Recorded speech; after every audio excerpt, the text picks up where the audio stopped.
I tell you, I'm all right now, but last week I was in rough shape, you know? Last week my wife, she signed me up for a bridge club. I jump off next Tuesday. Last week was rough. Are you kidding? Last week I looked up my family tree. 2 dogs were using it. I tell you, I can't relax, you know? Well, the other night I was in a place, I felt like having a few drinks. I went over to the bartender, I said, surprise me. He showed me a naked picture of my wife. You're kidding. My wife is always something. Her father just died. She had his body frozen. Every time I take a snack, he falls out of the refrigerator. My wife can't do nothing right. Well, last week she cracked up the car. She went into a tree. She said it wasn't her fault. She blew the horn. Well, what a driver she is. Over the dashboard, there's a pair of shoes hanging. They belong to the last guy she hit. You're kidding. One night she went out, some guy stole the car. I said to her, did you see what he looked like? She told me she got the license plate number.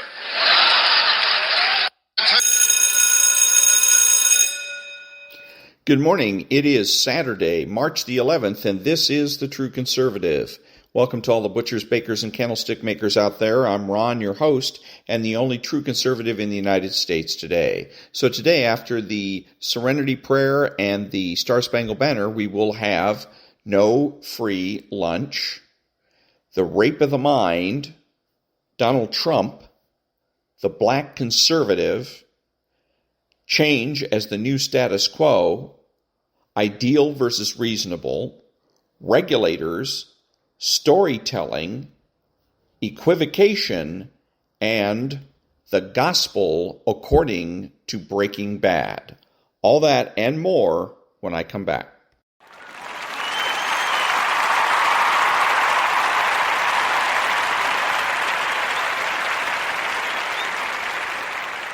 God, grant me the serenity to accept the things I cannot change, the courage to change the things I can, and the wisdom to know the difference.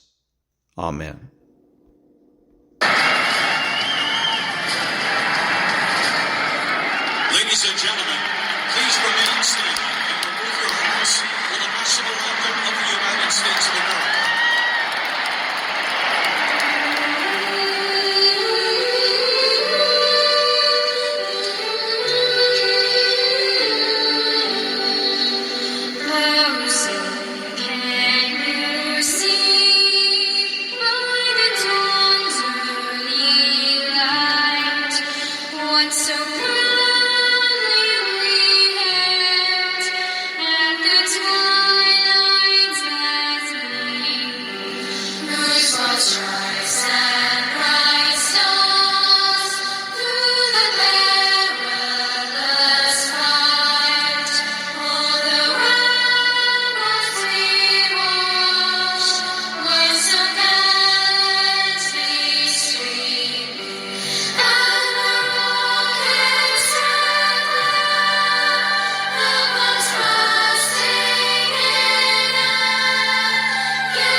Thank you. And now, No Free Lunch, 250 Economic Truths by David-Bahnsen. Our freedom of choice in a competitive society rests on the fact that if one person refuses to satisfy our wishes, we can turn to another. But if we face a monopolist, we are at his absolute mercy. And an authority directing the whole economic system of the country would be the most powerful monopolist conceivable. It would have complete power to decide what we are to be given and on what terms. It would not only decide what commodities and services were to be available and in what quantities, it would be able to direct their distributions between persons to any degree it liked. F.A. Hayek. Excessive political power can never remain a purely political problem. It can never remain a civic problem. It must always become an economic problem. Absolute political power undermines the sine qua non of economic freedom, competitive choice. The control available to political absolutists defies our imagination's ability to comprehend. History suggests only that... And that was There's No Free Lunch by David-Bahnsen. Back in a minute.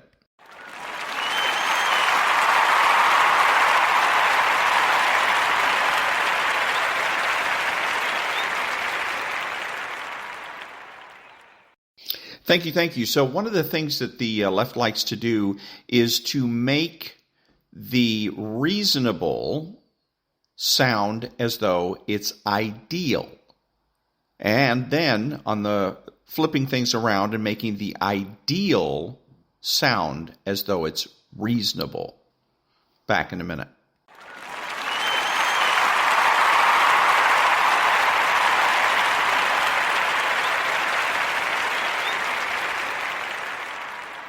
The way that the left affects change is basically by acting as if change is the new status quo.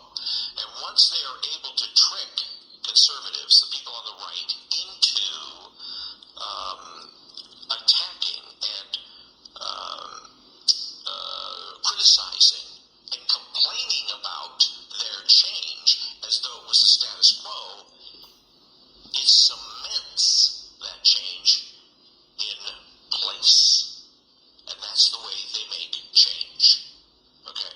Not by convincing people that they're right. They don't come out and give you arguments to convince you that they are right, that their way is a better way than what's going on now. So I always use the marijuana as an example. We have 18, 20 states that have legalized recreational use of marijuana, not because the people in those states have been convinced that that's the best thing for their state, but simply because they have been able to successfully trick and bully people into going along with it, tricking and bullying people into either supporting it or bullying them into silence, shutting them up. And then once they're shut up, then the only people really left in the debate are the pro-marijuana people. Then they go out and they put out a proposition, and lo and behold, the proposition wins. And then you have fools like John Cobelt, who actually have the temerity to tell people to vote for a marijuana proposition, not because it's what's best for you and your children, but because it's going to pass anyway. The left has successfully brainwashed John Cobelt into believing that this is inevitable. I think that's a word he actually used with the proposition as far as California marijuana was concerned, that vote for it because it's inevitable. No, vote against it because it's inevitable. Back in a minute.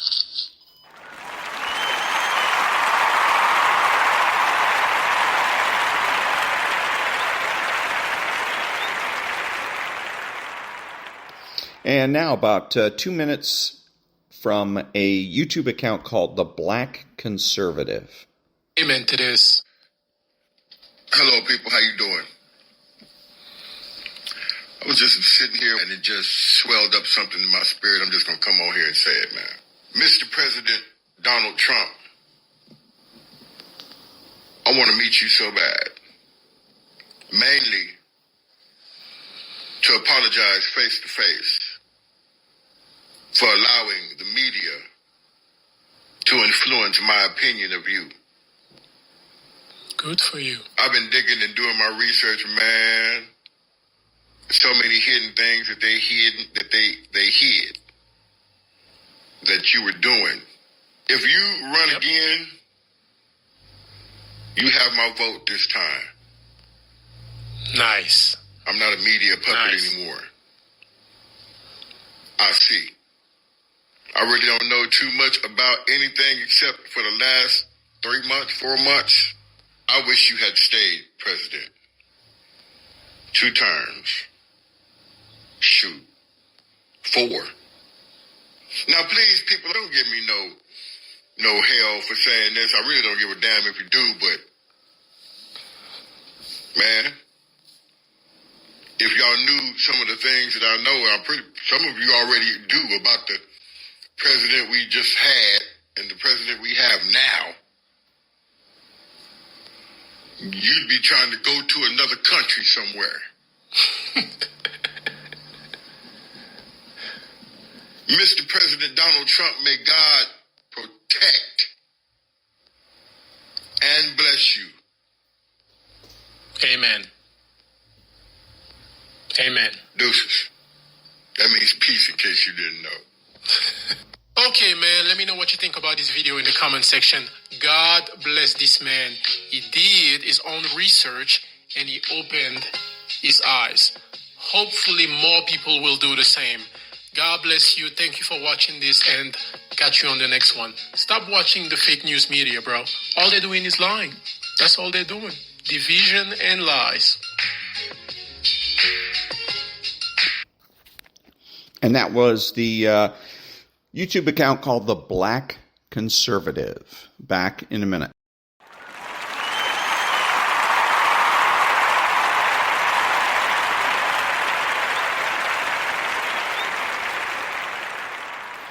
Thank you. So, storytelling and verbal picture painting. The left loves to do that. And so it's a way of getting away from reality. And so there was an example of that the other day on the Hugh Hewitt show where the host, it wasn't Hugh because he's off. He's always off. But anyways, the host was playing a clip of Kamala Harris talking about climate change and telling stories about how there's these people that are worried and that they don't want to have kids. They don't want to get married and have kids because they're worried about the climate, on and on and on. And it can be intimidating. It can seem intimidating if you're listening only to her words. If, on the other hand, what you do is you ask yourself again, what is she doing? Then you start to get somewhere. In this particular case, she's storytelling and she's acting arbitrarily. She offers no proof or evidence that the people she's talking about even exist. And the left is in the habit of lying and then rationalizing those lies and saying that it's okay for us to lie because we're creating a movement. Okay, so you listen for that. That's one of the things that you need to listen for. Are they going to try to intimidate you with storytelling and verbal picture painting? And verbal picture painting is usually little colloquialisms saying you were hung out to dry. There was a commercial about a place that helps you with the IRS, and the guy on there said, the IRS was going to hang me out to dry. Hang me out to dry is verbal picture painting. So, and again, it's imprecise, and so you don't know exactly what it is. What does that mean? Hang me out to dry. We assume that it's something that's no good, but we don't know exactly what he means. So again, a way of being imprecise and muddying the waters. But anyways, when you hear people do that, you listen for it especially on TV, and get in the habit of listening for those kinds of things. Back in a minute.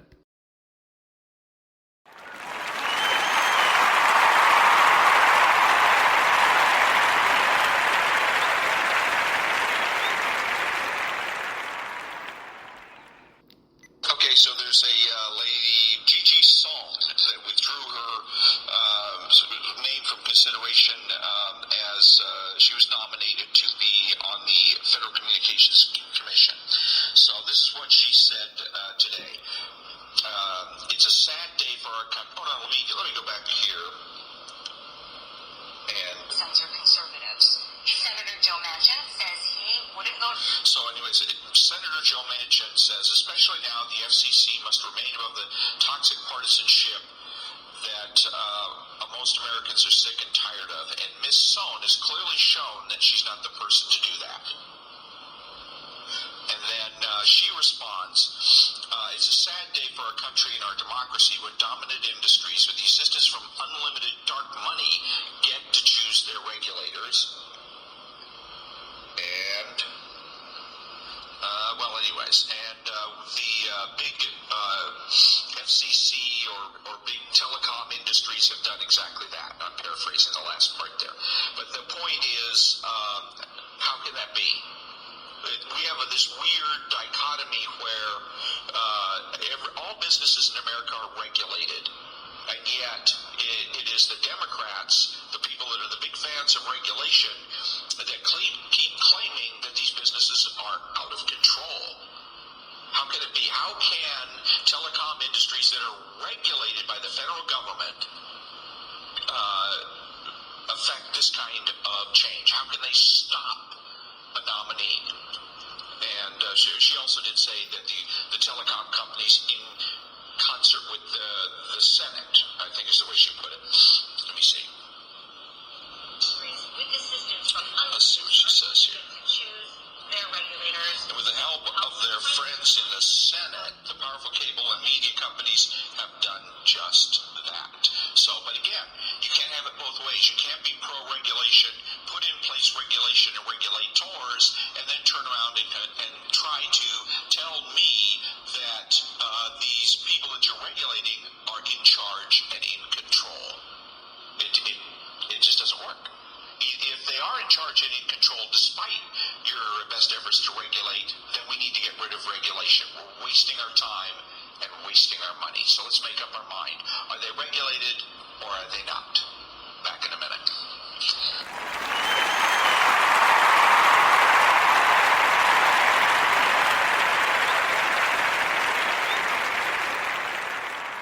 Thank you. So equivocation, there's several ways that you can equivocate. And equivocation is a technique that is used primarily by the left, but also by politicians of all stripes when they are faced with a difficult question that they don't want to answer, but they don't want to say no comment or refuse to answer the question. They want to make it sound as though they're answering the question without really answering it. So they equivocate. What I mean is, for instance, if you ask a specific question and they give you a general answer, you ask about a specific crime and they start talking to you about the crime rates and how the crime rates have come down.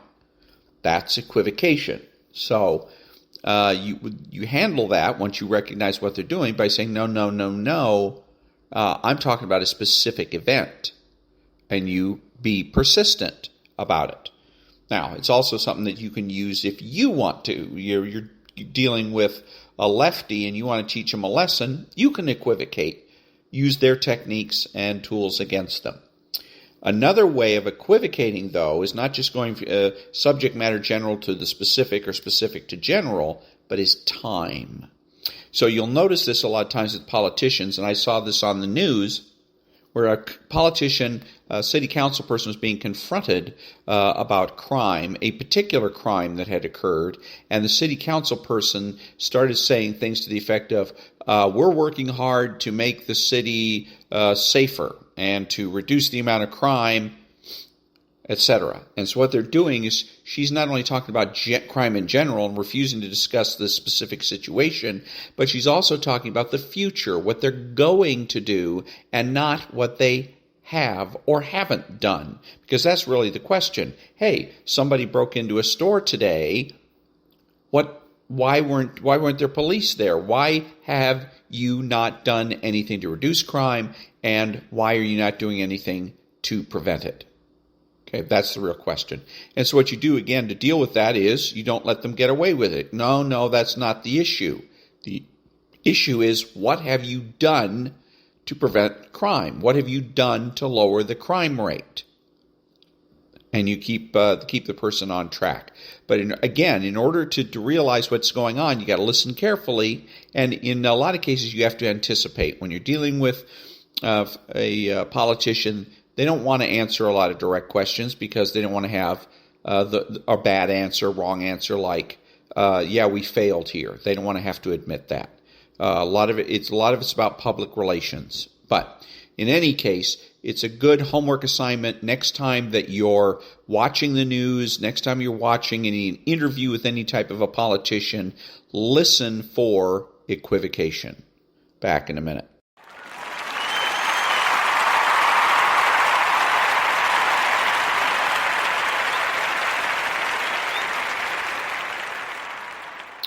Thank you. And now, a little bit of Donald Trump. I will prevent, and very easily, World War III, very easily. Before I even arrive at the Oval Office, I will have the disastrous war between Russia and Ukraine settled. It will be settled quickly.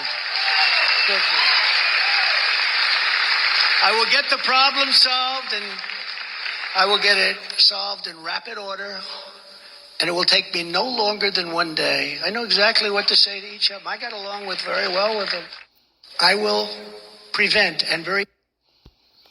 And that was Donald Trump on preventing World War III. Back in a minute.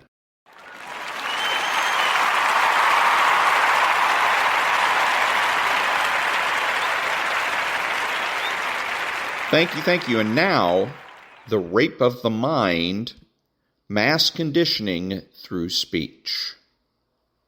Mass conditioning through speech. According to official Pavlovian psychology, human speech is also a conditioned reflex activity. Pavlov distinguished between stimuli of the first order, which condition men and animals directly, and stimuli of the second order, with weaker and more complicated conditioning qualities. In this so-called second signal system, verbal cues replaced the original physical sound stimuli. Pavlov himself did not give much attention to this second signal system. It was especially after Stalin's publication in 1950 on the significance of linguistics for mass indoctrination, as quoted by Dobrygev, that the Russian psychologists began to do work in this area.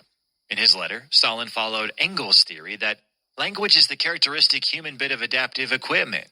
That tone and sound in speech have a conditioning quality is something we can verify from our own experience in listening to or in giving commands, or in dealing with our pets.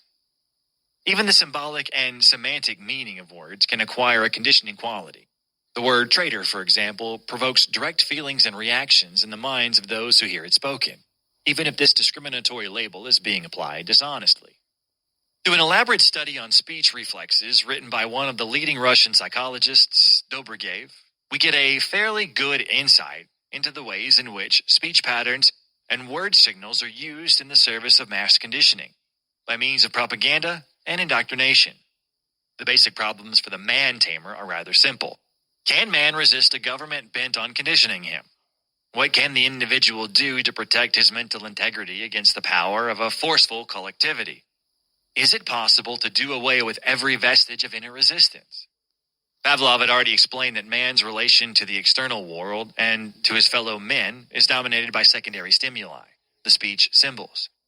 Man learns to think in words and in the speech figures given him, and these gradually condition his entire outlook on life and on the world.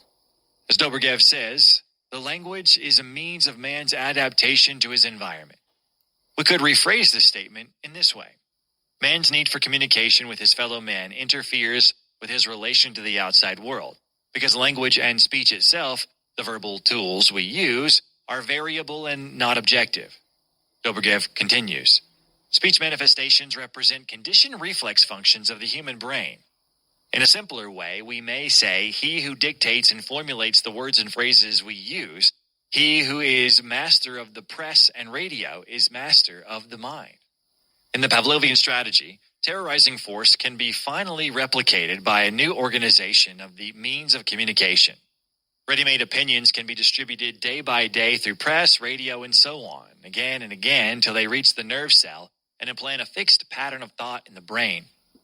Consequently, guided public opinion is the result, according to Pavlovian theoreticians, of good propaganda technique, and the polls, a verification of the temporary successful action of the Pavlovian machinations on the mind.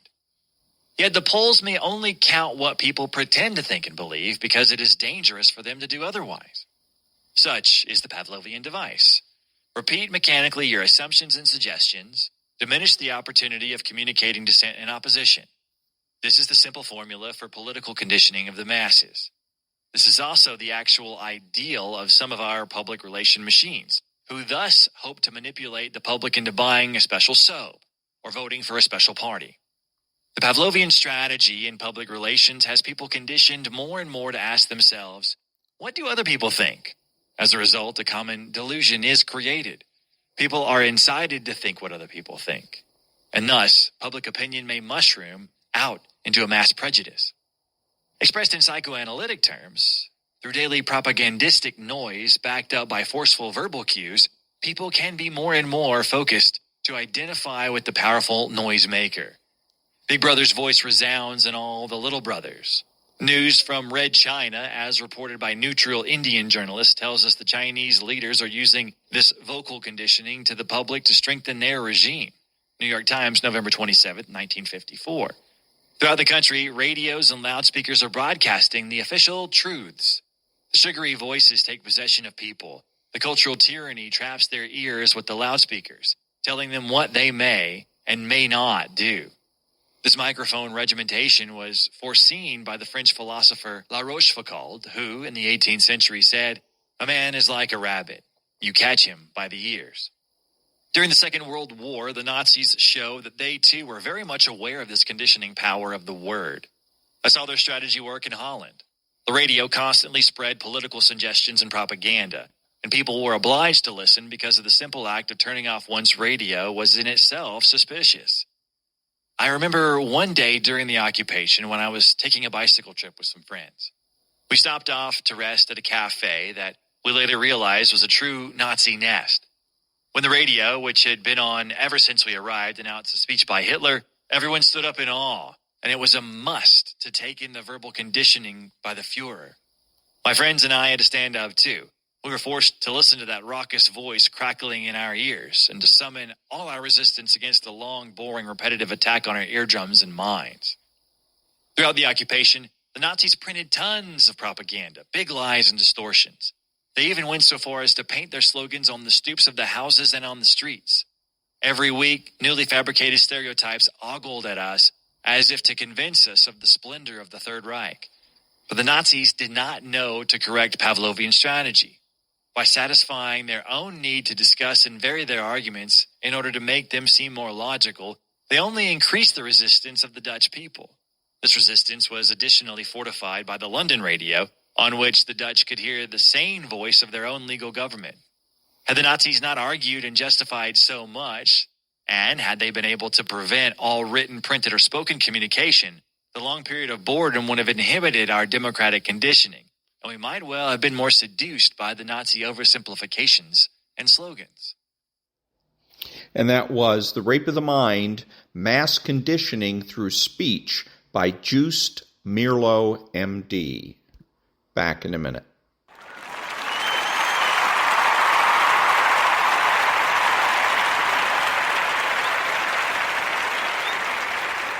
Thank you. And now it's 25 minutes of a new book called The Gospel According to Breaking Bad.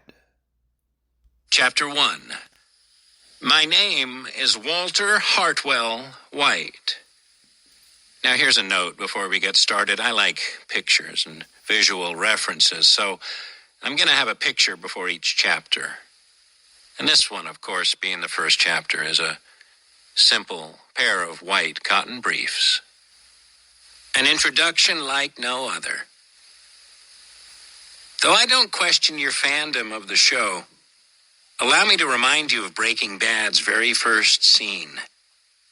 A breakneck in media res opening, unlike anything else ever depicted on TV. Like a user's first hit. The instantly memorable introduction to the fascinating universe of Breaking Bad hooked viewers from the very beginning. In fact, the first page of the script caused Bryan Cranston to sign on to become Walter White. Breaking Bad opens on cacti in the southwest United States, cuts to light streaking across a rock formation, then follows the flight path of a personless pair of pants as they descend to the road below, only for a speeding, careening Winnebago on the lam to crush them into the dirt. Clad in a gas mask and tighty-whities, our supposed hero drives the RV in frantic desperation. Through quick cuts, we see why. Someone in the passenger seat, also wearing a gas mask, but much more fully clothed, lies motionless. Two just as lifeless bodies slide around on some sort of dark liquid in the back of the RV, strewn about as it is with chemistry equipment. As the driver's gas mask fogs up, the RV slides off the dirt road and the mobile chem lab death trap nosedives into the ditch. Stumbling out of the Winnebago, he peels off the gas mask and promptly suffers an apparent anxiety attack, but not without taking the measured, though seemingly unnecessary step of putting a green button-up shirt back on. Sucking in a mouthful of air, he runs back into the RV, grabs a gun from one of the presumed dead bodies, then retrieves his wallet and a video camera from the glove box. Once back outside, he records what he believes may be his last will and testament to a soundtrack of approaching sirens. My name is Walter Hartwell White. I live at 308 Negra Arroyo Lane, Albuquerque, New Mexico, 87104. To all law enforcement entities, this is not an admission of guilt. I am speaking to my family now. He covers the camera with his hand, preventing future viewers from seeing tears in his eyes. He gathers himself before continuing. Skylar, you are the love of my life. I hope you know that. Walter Jr., you're my big man. There are going to be some things that you'll come to learn about me in the next few days. I just want you to know that no matter how it makes me look, I only had you in my heart. He looks behind himself. Goodbye. As sirens intensify, Walter places his wallet and the video camera on the ground. His demeanor instantly changes from heartbroken to steeled determination. The camera pans behind Walter as he pulls the gun he tucked into the backside of his underwear. He steps into the middle of the road like Billy the Kid at high noon. Pantless, but uncaring, he aims the gun at whomever's been following him. Cut to black. Roll title credits. Close agape jaw. The first hit. There are times in life when you know you're witnessing something better than normal. A small voice inside says, this could be really good. I should give it a chance. Maybe it's a book, a show, or even a relationship. But there's a hint of greatness in it that your soul can almost taste. It's those certain moments in life you wish you could revisit for the specific reason of being able to experience that thing like it was the first time you ever experienced it. You might even equate it to chasing the window, but we'll get to that in time. I wish I could recall my thoughts when I first watched the pilot episode for AMC's Breaking Bad on January 20th, 2008. Was I enthralled with the series from the outset? Did I think it was the best show on television then? Did I enjoy the acting, the plot, or the cinematography most in the premiere episode? Was I fearful that the show was too dark, even for cable TV? Hopelessly set for a one-season run, grateful for an overdose of critical acclaim, but killed off due to popular rejection? Could I see that hours upon hours of my life were about to be willingly hijacked by a meth-dealing chemistry teacher and his loser stoner apprentice? Did I know that I'd just taken my first hit of a highly addictive substance and I liked it? Unfortunately, I didn't record my thoughts from that time. What I do know is that the show continually grew more impressive in its acting, writing, plot, and intensity. Nearly every episode somehow managed to ratchet the stakes to an absurd, though still believable degree, while causing my jaw to actually drop in shock. My increasing infatuation with the show caused me to wonder, why am I so taken with this television series that's so far removed from my normal life? Why do I care so much for these already broken individuals bent on breaking further, drowning in the murky waters of their own moral choices? Why am I shocked when even well-intentioned monsters behave like monsters? Why do I rejoice when bad things happen to bad people? Why do I wait for Walter's redemption? Through 5 terrifyingly suspenseful seasons, I've actually sat on the edge of my seat as an episode concludes, hoping against hope that this would be the time that Walt makes everything right, only to see him regress deeper into a Scarface-worshipping life of crime and power-hungry madness that's all too real for his family, friends, and co-cookers. What is it about this innocent everyman who turns to making and distributing meth that so engages me? What is it about his former student and current apprentice Jesse that makes me root for him to be the one redeemed in the end? Why do the intricate plot lines, so gorgeously shot and meticulously, patiently set in motion, cause me to question what I'd do in similar situations? How do such grand ancient themes like justice, vengeance, pride, and death find their way into a 21st century black comedy drama set in Albuquerque, New Mexico? How can something as bright as the gospel shine forth in such a dark show? While coming alongside me to search for answers to these questions, whether you've already broken bad or not, to consider this book much like I did the opening episode. This could be really good. I should give it a chance.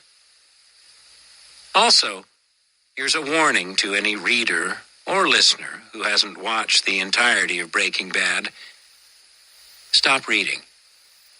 Or stop listening. This book has more spoilers than a classic car convention.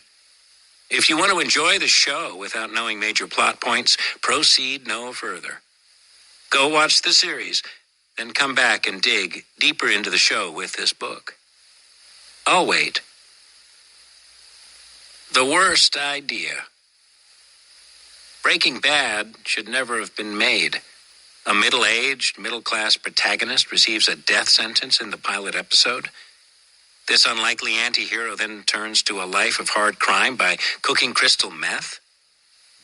After hearing the pitch for the show, Sony's Michael Linton told Vince Gilligan it was the single worst idea for a television series I've ever heard in my life. Weeds, a show that also fixates on drug dealing to assist the family, was about to debut on Showtime. The landscape of television in 2008 had not seen or heard of anything like Breaking Bad, as anyone who's watched the pilot can attest. What network in their right mind would take such a chance? A network drunk on the runaway success of their first original series. Just a year prior to Breaking Bad's debut, AMC aired Mad Men, a riveting period piece set in a 1960s advertising agency. Mad Men follows the adulterous exploits of the dashing Don Draper and features the rapidly transforming culture of the 60s as nearly a character unto itself. AMC reveled in both critical and popular success with Mad Men, a show which garnered the network 4 consecutive Emmys for Outstanding Drama Series for each of its first 4 seasons. According to TV critic and author Alan Sepinwall, AMC received multitudes of pitches for period dramas due to Mad Men's success. But, smartly, AMC ran as far away as they could from their tentpole series. What better way to showcase their diversity of content than to contrast the hip, suave, 60s chic look with a man in his underwear in the desert?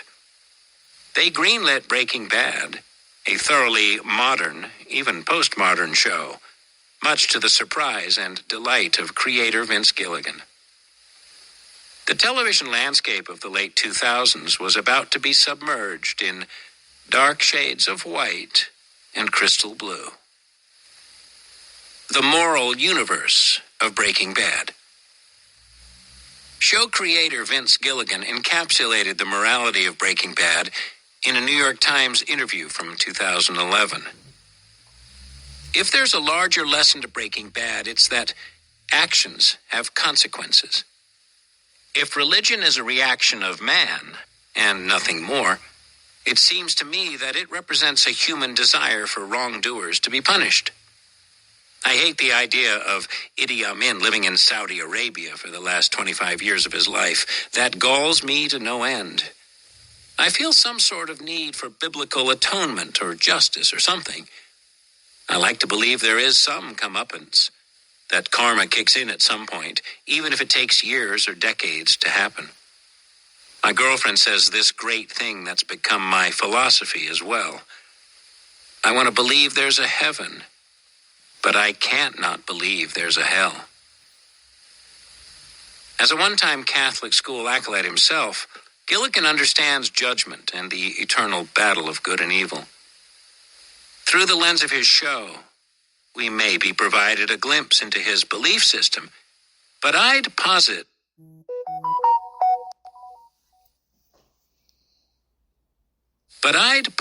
that Breaking Bad reveals more about American beliefs as a whole than Gilligan's singular and fascinating 44-minute-long visions. In fact, in the interview you just heard, reporter David Siegel relates how the show struck a chord with the everyman. Unlike Mad Men, AMC's other popular show that debuted to wide audiences in 2008, Breaking Bad's top 3 viewing cities were Albuquerque, Santa Fe, Kansas City, and Memphis. Typically, higher-rated shows enjoy huge market share in New York City and Los Angeles, the entertainment meccas of America. To Siegel, this appears to make Gilligan TV's first true red state auteur. His characters lead Middle American lives in a Middle American place, and they are beset with Middle American problems. They speak like Middle Americans, too, and they inhabit a realm of moral ambiguities that's overseen by a man with both a wicked sense of humor and a highly refined sense of right and wrong. In 2011, cultural commentator Chuck Klosterman posited why he thinks Breaking Bad to be the best series on TV, beating out such notable series as The Wire, The Sopranos, and Mad Men. There's one profound difference between this series and the other 3, and it has to do with the handling of morality. Breaking Bad is the only one built on the uncomfortable premise that there's an irrefutable difference between what's right and what's wrong, and it's the only one where the characters have real control over how they choose to live. Writ large, Breaking Bad is a postmodern morality play. In other words, it's an anti-morality play. This isn't to say that the show is amoral, far from it. But it is to say that the predetermined conclusion of a morality play, the redemption of its protagonist, is not going to occur by series' end. Gilligan said as much when he related his goal for the series: to see Mr. Chips turn into Scarface. Ironically enough, a British evangelical newspaper first published the story Goodbye, Mr. Chips, a work that recounts the modest pursuits of a goody-two-shoes schoolteacher. In contrasting such a serene character with Tony Montana from Scarface, a fictional character who has become the literal poster boy for power, prestige, and violence, Gilligan set out an immense task for himself. How low can he make Walter White go? In order to accomplish this drastic and never-before-done-on-TV transformation, he would have to attack Walter with 2 of the greatest temptations this world offers: money and power. In medieval morality plays, actors portrayed certain virtues and vices, fighting for the soul of the hero. Since these types of plays are believed to have been created by 13th century monks, the play's simple 3-part structure should come as no surprise. 1. An innocent man comes onto the stage. 2. The man falls into temptation, fighting the world, the flesh, and the devil. 3. The man repents of his wrongdoing and turns to God for help. Within the first 4 minutes of the very first episode, we're shown that this man is definitely not going to give up. Half naked and wielding a gun, He waits patiently for the sirens to arrive, determined to have his own "say hello to my little friend" moment. So, why do I think redemption is still possible within the world of Breaking Bad? My moral universe. Because I believe that anyone can be redeemed. Even the irrepressible, seemingly irredeemable Walter White. You may think this an absurd statement, but an understanding of my background may help you rationalize such a ridiculous claim. When reading a work of nonfiction, especially one that espouses a particular point of view, I find it helpful to know more about the slants, biases, and bents of the author. To that end, allow me to share about my own upbringing and views on life. To some, this story may be all too familiar. To others, it may be wholly alien or even demonized. Regardless, I share a part of my own story because what I believe is intrinsic to the words you'll be hearing in this audiobook. That is, should you choose to proceed any further. Above all, I identify as a Christian. While my actions and words may not always signify that fact, I believe that Jesus Christ was fully a real man and equally the Son of God, a divine being purposely sent to earth to free us from the sad predicament we've created for ourselves. I believe in the gospel, that the only way for me to fully experience life both now and in the hereafter is to give up my life to the one who gave me life in the first place. More than just an intellectual nodding of the head to the words I heard preached every Sunday while growing up, I'm now old enough to explain moments of palpable interaction with a loving, caring, and near God. I am a Christian because I believe the old story. I am also a Christian because I've heard the narrator of that story speak directly into my life. Raised in the Bible Belt by a God-fearing single mother and grandparents I consider prime examples of Christian love, I attended a Baptist church often, even on Sunday nights, when the truly saved attended. I learned the Baptist moral code more through osmosis than anything else. I didn't drink, do drugs, have sex, or swear. Many Christians can identify with this type of rules-based existence. For me, it led to pride for my good behavior, an earnest belief that my good works could merit me more favor with God. This was a wildly errant view of the gospel, but we'll get to that later. Suffice it to say that, though all my outer actions appeared morally respectable, my inner nature was still a stronghold of pride, selfishness, and sin. During my formative spiritual years, I shied away from the world. This is the biblical terminology that Christians would use, plucked from Jesus' words in John 17:16. The world was a scary place where divorced alcoholics would cuss at their prostitute girlfriends to ply you with drugs if you even made eye contact. I say this facetiously, but there was a part of my brain at that time which knew the road to hell was smooth, and one false step could lead me to eternal damnation. Like any good Baptist kid, I attempted to fill that cultural void with its Christian counterparts. This amounted to reading much by C.S. Lewis, actually subscribing to Contemporary Christian Music magazine, and going to church just about any time its doors were open. Then I fell in love with a crass, yellow family. The Simpsons were culturally astute despite the dad's seeming stupidity. They made fun of my religion, but not really. They made me laugh constantly. Those crafty cartoon devils even arrived at my house every Sunday night, beckoning me to stay home, bent on ruining my relationship with God. I'd suffer the plaintive cries of my mom, "You shouldn't be watching that show."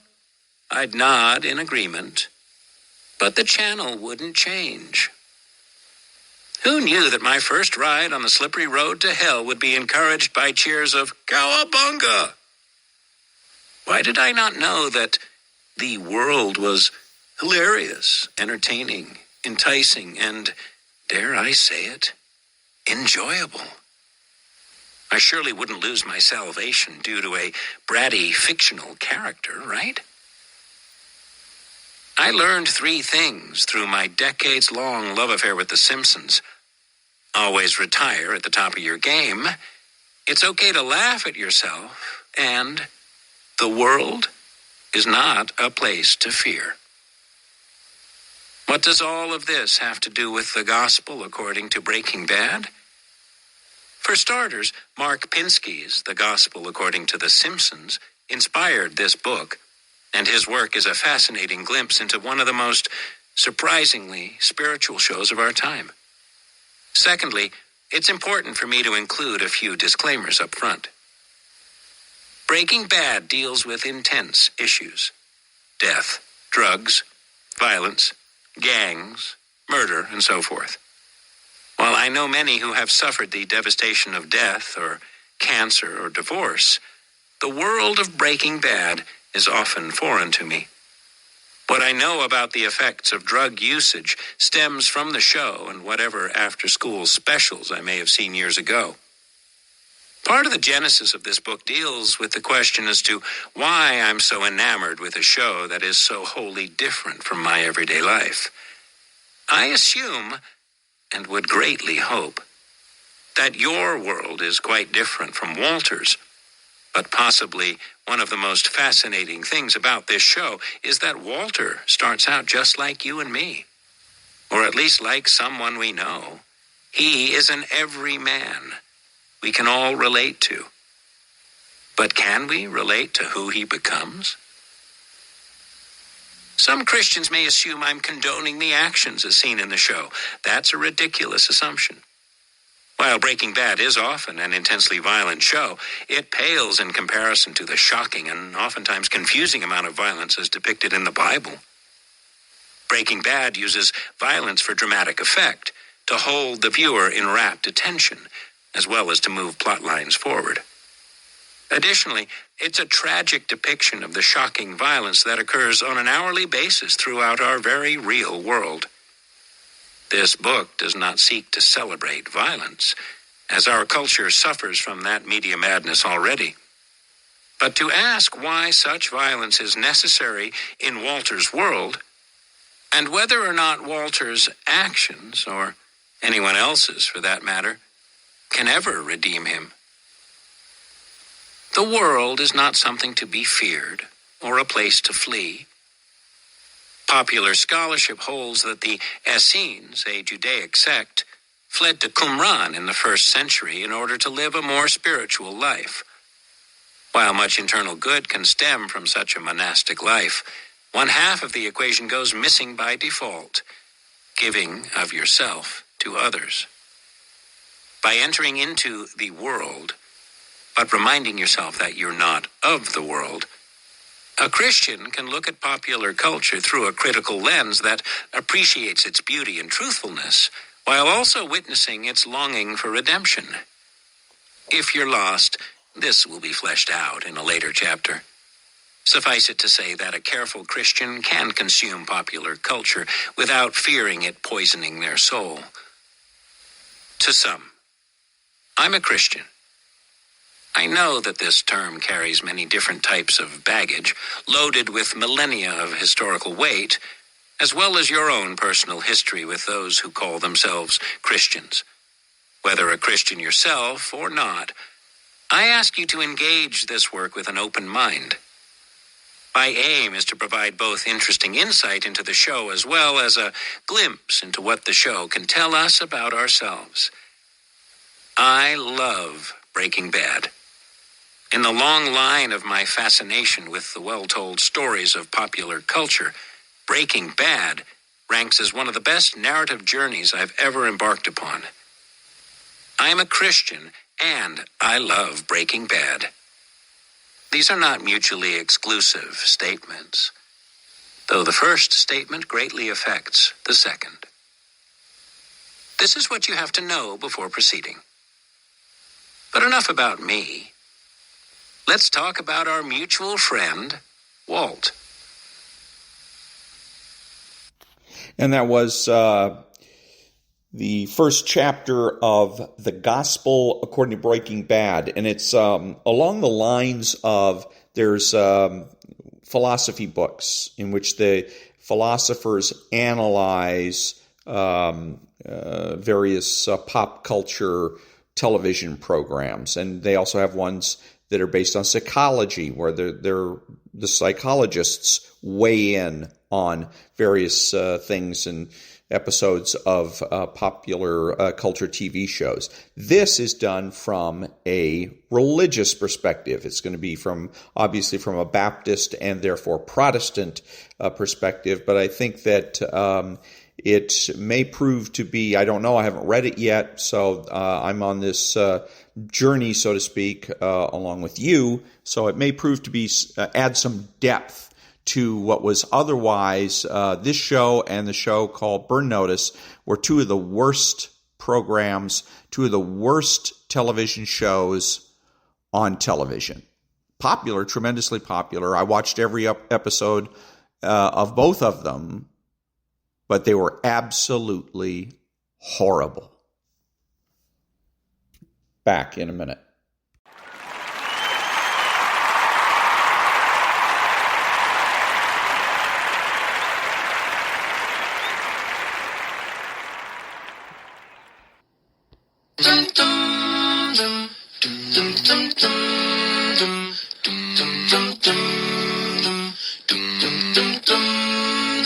Here's to the ones that we got. Cheers to the wish you were here, but you're not, 'cause the dreams bring back all the memories of everything we've been through. Close to the ones here today, close to the ones that we lost on the way, 'cause the dreams bring back all the memories, and the memories bring back you. There's a time that I remember when I did not know no pain, when I believed in forever and everything would stay the same. Now my heart feel like December when somebody say your name, 'cause I can't reach out to call you, but I know I will one day, yeah. Everybody hurts sometime, everybody hurts someday, yeah. But everything will be alright, cause your voice will say, hey. Here's to the ones that we got. Cheers to the wish you were here, but you're not, 'cause the dreams bring back all the memories of everything we've been through. Close to the ones here today, close to the ones that we lost on the way, 'cause the dreams bring back all the memories, and the memories bring back you.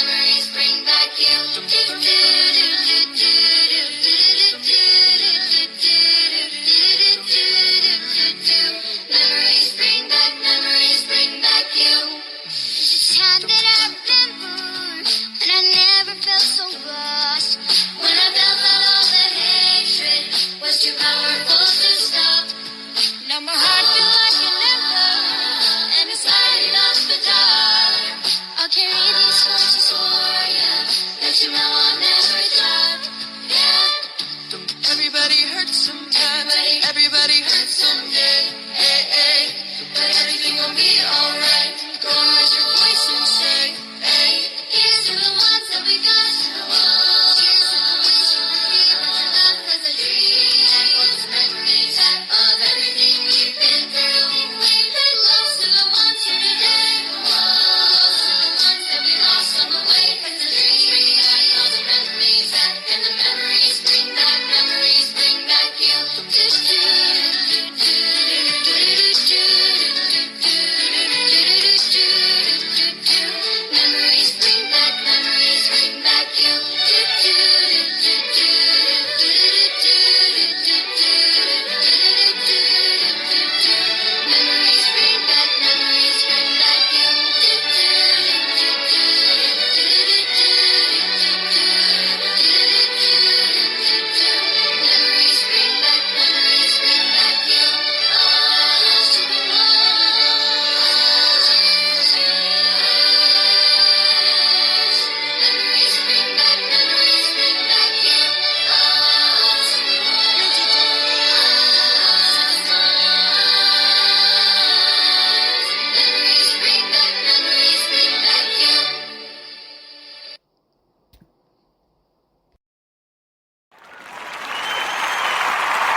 This is Ron, your host, the only true conservative in the United States today, bidding adios to all the butchers, bakers, and candlestick makers out there.